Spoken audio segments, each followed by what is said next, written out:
Hi everyone, I just wanted to come on here and do a quick introduction before my first long format video starts.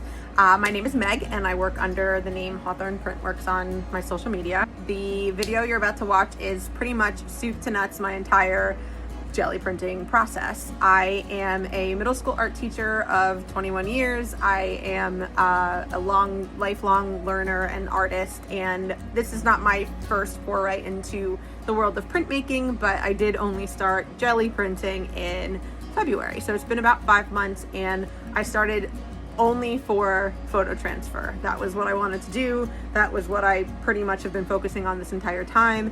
And the jelly printing community on Facebook has been hugely helpful to me. I think I watched all the same videos that everybody else has watched on how to do everything, what paint to buy, what brayers to buy, how to print your photo, and I have had a ton of trial and error, lots of error. So this is the process that has started to work out really well for me, and I am happy to answer any questions in hopes that my process will demystify the very finicky photo transfer process for you too.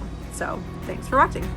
I use a Brother laser printer. I will put the model in the description to print a very high contrast, very clear edited photo. Me, it's always worked best to double print, meaning I print the image, put it back in the drawer, and print over it again. I keep all my jelly plates attached to acetate so I can see through them, and I use cheap makeup wipes to clean them.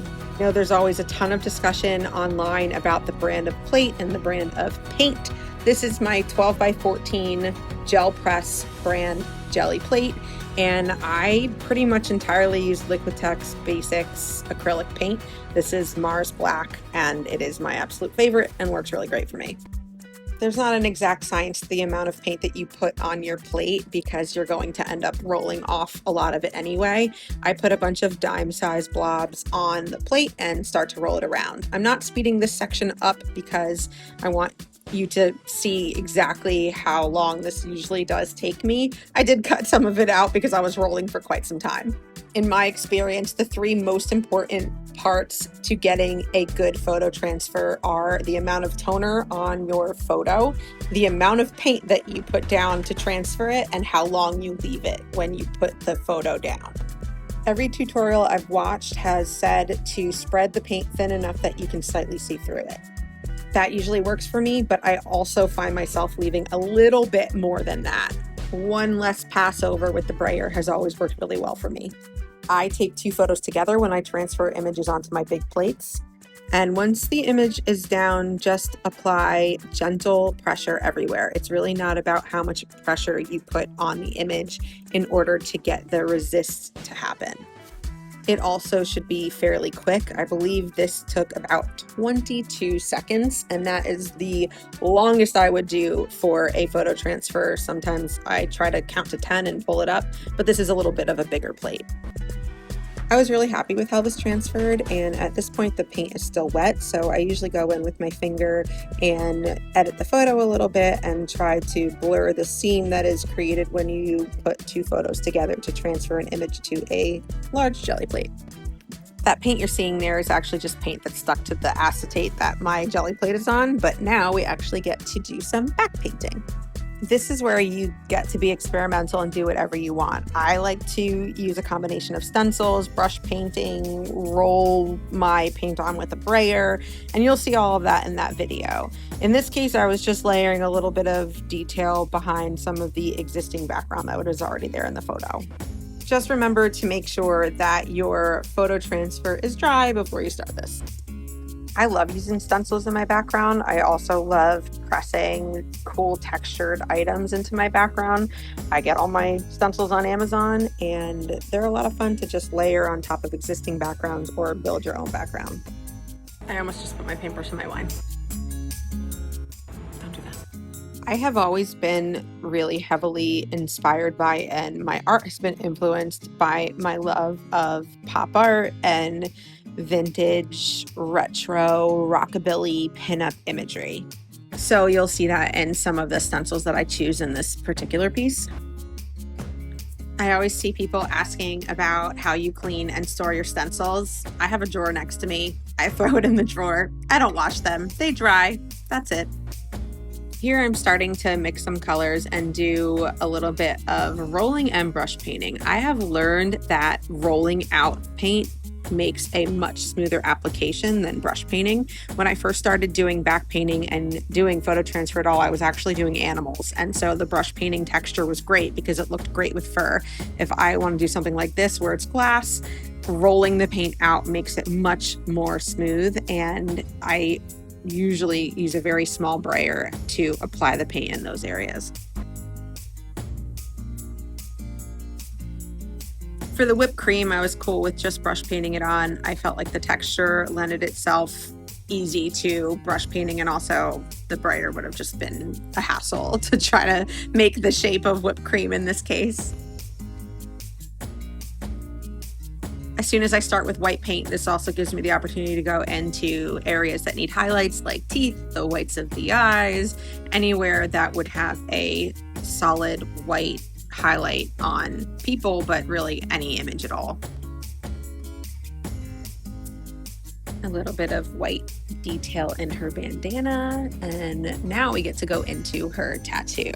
And this is where I like to bust out my absolute favorite art tool in the whole wide world. They should sponsor me, POSCA markers. There are always lots of questions online about how POSCA takes to a gel plate. They do not lay as smooth as brushing paint on with a paintbrush.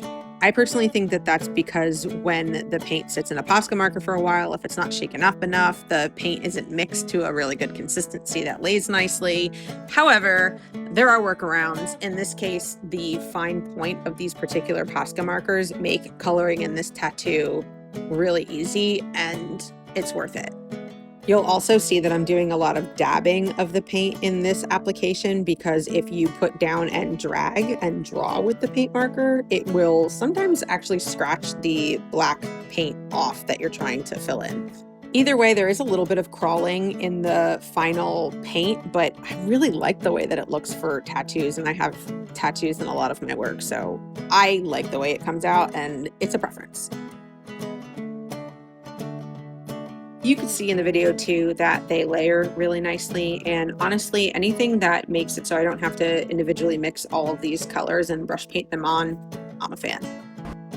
Flipping my plate over to get a little sneak peek to see what it looks like. This is why having your jelly plate stuck to acetate is really awesome.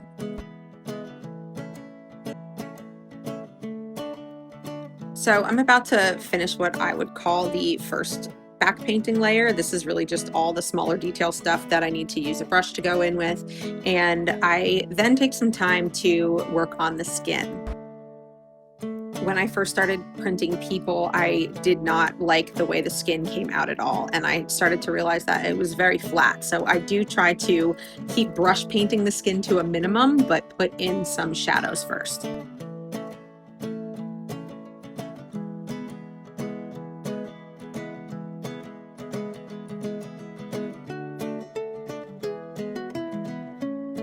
The other thing my mistakes have taught me is that brush painting the skin makes the skin look really streaky and inconsistent. So now I mix the skin tone and apply it to the plate in big blobs, and then I brayer roll the skin tone. It was a game changer.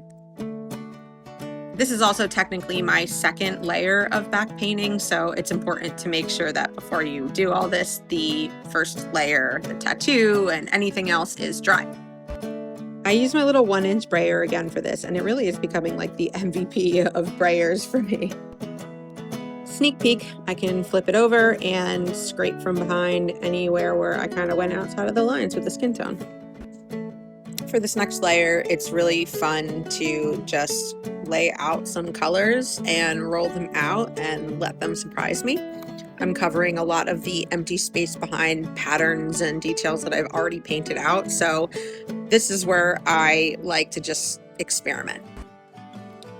I do try to avoid rolling out behind the skin tone or any light areas, because some of the darker colors, like that dark teal that I have in there, will actually show through some of the lighter areas.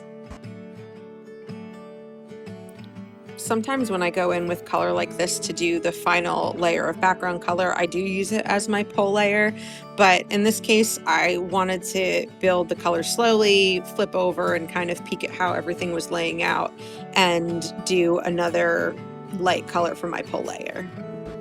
When I first started doing this, I felt like I had to rush everything, and I didn't realize at first that I really could just put layers down and let them dry and go away for an hour and then come back to it, or even leave it overnight and then build on it later. I'm pretty sure that the most amount of layers that I've had on one plate at a time was maybe 4. People talk a lot about layers, making sure that they're not too thick, but my number one thing is just making sure that they're dry, and that's where this handy tool comes in. It only blows cool air at all different speeds. I got it for a very hot vacation to Disney, and I love it. Now, finally, it's time for the pole layer. I don't always use white as my pole layer, but I just thought it made sense for this piece. The most important part is to make sure that you apply enough paint that it resaturates the layers underneath. Since I am printing final images and not layers that I'm going to cut up and use for collage, I use a Strathmore 400 series heavyweight mixed media paper. I will also link that in the description. I really need to invest in something to help me get my paper down straight. I never get it right. Once your paper is down, this is where you can really apply that pressure. There are all sorts of tools for this, but I just use my hands. Next, I stack my plate under a whole bunch of heavy things. I find the more layers that you do, the longer you should leave it, and I usually leave mine overnight. And there she is. I pull my acetate off of my jelly plate and then pull the jelly plate off the paper. This makes it so that the thicker paper doesn't crease and roll too much. Now for finishing touches, I don't always do this, but I like to make sure I add a little bit more depth and dimension to the skin tone sometimes, and go in with some lighter skin tone for some highlights. And then any other touches, touching up the whiteness of the eyes, of the teeth, anything else that needs a little bit more detail. I do this with a brush and paint with some of the skin tone that I've saved, but honestly, I usually just go back and do this with POSCA markers. And that's really it. Thank you so much for sticking around to watch this whole thing. I hope you could take at least one thing away from it to apply to your own work, and feel free to reach out with any questions that you might have. Thanks so much.